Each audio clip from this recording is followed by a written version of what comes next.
Okey, Assalamualaikum warahmatullahi wabarakatuh. Nama saya Nurul Syafiqah Syahsanani binti Zuhaimi. Hari ini saya akan membentangkan mengenai tajuk pengurusan saintifik. Okey, apakah itu teori atau pendekatan pengurusan saintifik? Okey, sebelum itu kita mengenali siapakah Frederick Winslow Taylor, iaitu beliau merupakan pelabori pengurusan saintifik. Beliau dilahirkan pada 20 Mac 1856 hingga beliau meninggal pada 21 Mac 1915. Beliau merupakan seorang jurutera mekanikal Amerika yang berusaha memantapkan kecekapan perindustrian. Beliau juga dikenali sebagai bapa pengurusan saintifik dan merupakan salah seorang daripada pakar pengurusan.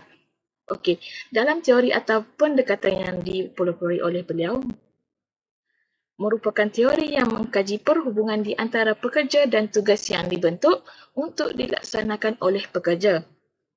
Pada tahun 1909, Taylor telah menerbitkan The Principle of Scientific Management.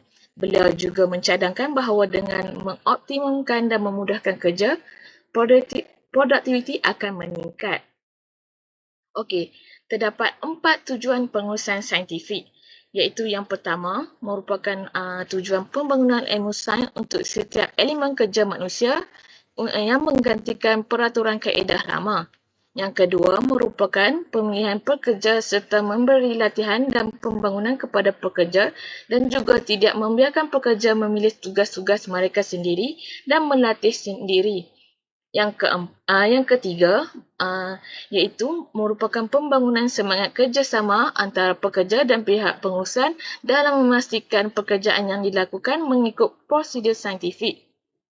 Okey, seterusnya adalah yang keempat, tujuan pengurusan saintifik di mana pembahagian kerja di antara pekerja dan pihak pengurusan mestilah adil dan bukannya seperti kaedah lama di mana sebahagian besar tanggungjawab diletakkan kepada pekerja. Falsafah ini memberi tumpuan kepada susunan organisasi mengikut hierarki, sistem peraturan abstrak dan hubungan impersonal antara pekerja. Okey, hubungan impersonal ini adalah hubungan yang tidak berkait atau tidak mempengaruhi urusan peribadi. Okey, seterusnya. Okey, terdapat 5 prinsip pengurusan saintifik Frederick Taylor. Yang pertama adalah penentuan pergerakan. Yang kedua adalah pengkhususan kerja. Yang ketiga adalah perancangan dan penjadualan rapi. Yang keempat adalah pemilihan dan pengambilan kaki tangan yang rapi. Yang kelima adalah insentif upah. Okey, untuk yang pertama, penentuan pergerakan iaitu di mana pihak pengurusan ataupun organisasi perlulah merancang setiap program yang dilakukan supaya organisasi berjalan dengan lebih efisien. Yang kedua adalah tentang pengkhususan kerja di mana menurut Frederick Taylor iaitu beliau memikirkan pentingnya seseorang pakar berada di setiap bahagian. Maknanya setiap organisasi ini perlu ada ketuanya masing-masing supaya perancangan yang dibuat itu berjalan dengan lancar. Seterusnya, perancangan dan penjadualan yang rapi. Di mana perancangan dan penjadualan aktiviti organisasi perlulah untuk memastikan penggunaan sumber manusia dan bahan pada tempat dan masa yang sesuai. Okey, untuk yang keempat adalah pemilihan dan pengambilan kaki tangan yang rapi di mana menurut Taylor, beliau percaya bahawa pemilihan dan pengambilan kaki tangan perlu dibuat dengan teliti untuk menjamin kaki tangan yang diambil dapat menjalankan tugas seperti yang dikehendaki. Okey, seterusnya adalah insentif upah. Di mana insentif upah merupakan program upah yang diadakan bertujuan membayar upah mengikut jenis kerja yang dibuat. Di mana maknanya setiap pekerja yang dilakukan mestilah bersesuaian dengan kadar upah yang dibayar. Okey, bonus melalui skil perasan juga diberikan kepada pekerja yang dapat menyiapkan tugasan atau pekerja dalam lebih awal daripada masa yang telah ditetapkan atau yang diberikan. Okey, seterusnya. Adakah pengurusan saintifik masih digunakan pada masa ini? Okey, bagi saya, pengurusan saintifik masih digunakan pada masa ini. Hal ini dapat dibuktikan uh, da- dapat dibuktikan melalui kajian lepas pengurusan saintifik melalui pendidikan yang di Malaysia, iaitu dalam artikel Malaysian Journal of Social Science and Humanities menyatakan dalam kajian ini menyatakan dengan sokongan daripada teori saintifik yang dipelopori oleh Frederick Taylor telah membuahkan hasil dengan menjadikan pengurusan program yang mereka ingin laksanakan lebih efisien dan mampu menjadikan pengurusan program itu sendiri mempengaruhi proses interaksi sosial.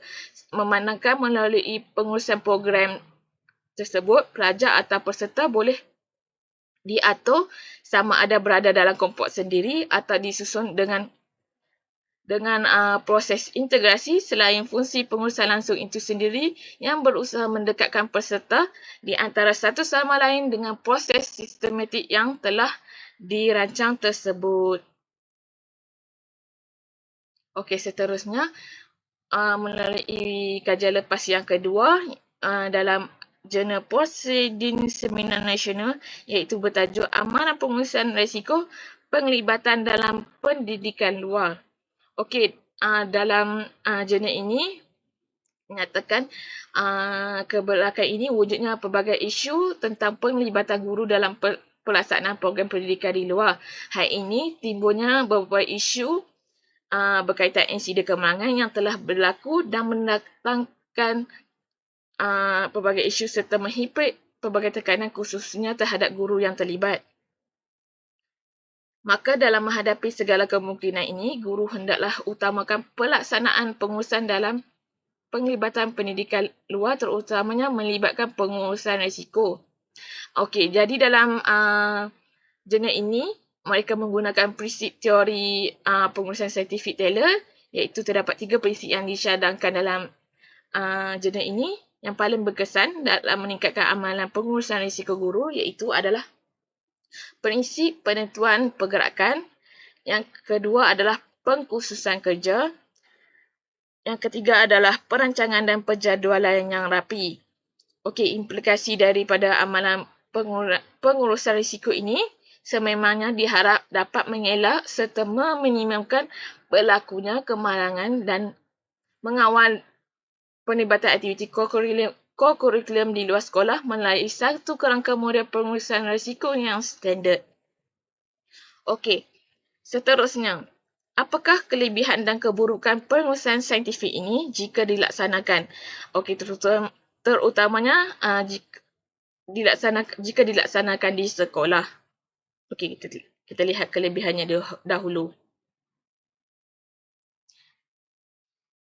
Okey, untuk kelebihan pengurusan saintifik, saya ambil dalam konteks sekolah iaitu pentadbiran ataupun organisasi sekolah akan lebih efisien. Hal ini di mana dengan aturan kerja yang sistematik dan tersusun oleh pengetuan ataupun guru besar akan menghasilkan hasil kerja yang mantap dan berkualiti. Seterusnya, yang kedua adalah memotivasikan guru.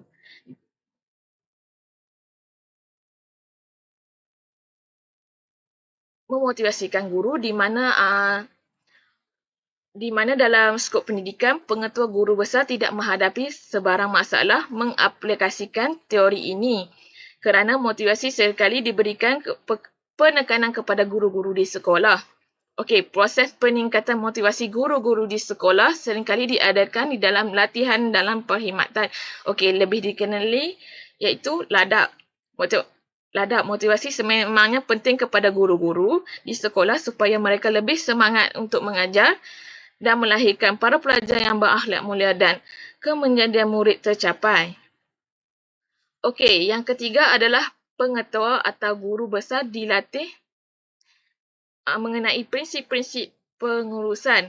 Okey, di dalam teori ini, teori pengurusan saintifik ini, dalam sistem pendidikan Malaysia, pentadbir sekolah sama ada pengetua ataupun guru besar sememangnya dilatih mengenai prinsip-prinsip pengurusan, iaitu salah satu media latihan yang diberikan oleh pengetua ataupun guru besar, iaitu melalui latihan kursus National Professional Qualification for Educational Leaders, yang lebih dikenali adalah NPQEL. Okey, di dalam maknanya setiap guru besar ataupun pengetua di sekolah dipilih setelah mereka menerima latihan pengurusan melalui kursus NPQEL ini. Okey, selain itu dengan adanya teori pengurusan saintifik ini, kelebihannya adalah pengetua dan guru besar tidak dapat memilih guru-guru mengajar di sekolah di bawah pentadbirannya. Tetapi guru besar ataupun pengetua di sekolah boleh memilih guru yang paling sesuai untuk diberi tanggungjawab dan peranan yang besar dalam sesuatu tugas di sekolah. Okey, kita lihat pula kepada keburukan pengurusan saintifik, di mana keburukan pengurusan saintifik ini adalah dalam teori ini kurang mengambil kira faktor manusia. Maknanya teori ini menganggap manusia seperti robot, iaitu manusia sentiasa melakukan kerja tanpa mengira kebajikan mereka.